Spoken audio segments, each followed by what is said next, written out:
Diane Warren's unending Oscar drought. Why doesn't Hollywood recognize her genius? For nearly 4 decades, songwriter Diane Warren has consistently delivered some of the most emotionally resonant and commercially successful movie songs in history. Yet, despite 17 nominations, she remains the most consistently overlooked figure in Academy Awards history for Best Original Song. This year's ceremony will either mark a breakthrough or cement her status as the ultimate bridesmaid.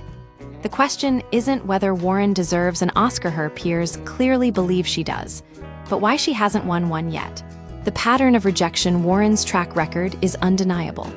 Her hits include iconic ballads like How Do I Live from Con Air and I Don't Want to Miss a Thing from Armageddon.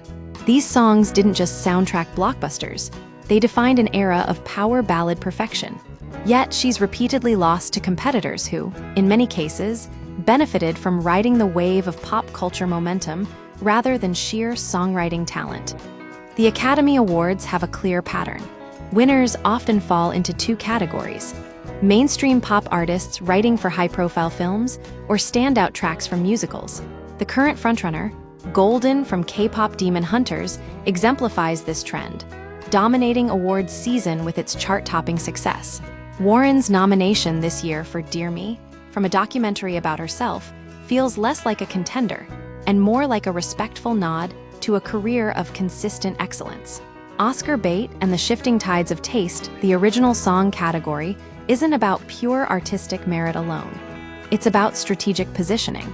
The term Oscar bait applies here just as much as to dramatic performances or war epics.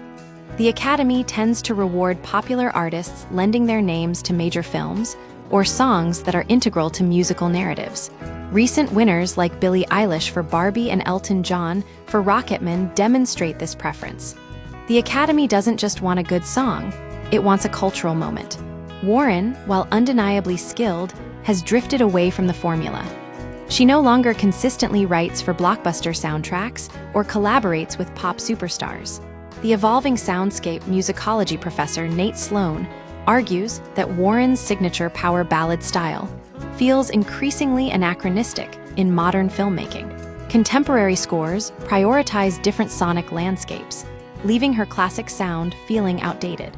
While she continues to receive nominations due to her industry respect, the Academy's tastes have moved in a direction that favors fresher, more contemporary sounds. The Academy isn't necessarily ignoring Warren's talent. It's simply that her style no longer aligns with the prevailing preferences. This isn't a reflection of her declining skill, but rather the shifting cultural landscape of movie music. The potential for a sympathy win despite the odds. There's a precedent for the Academy awarding a veteran as a gesture of recognition.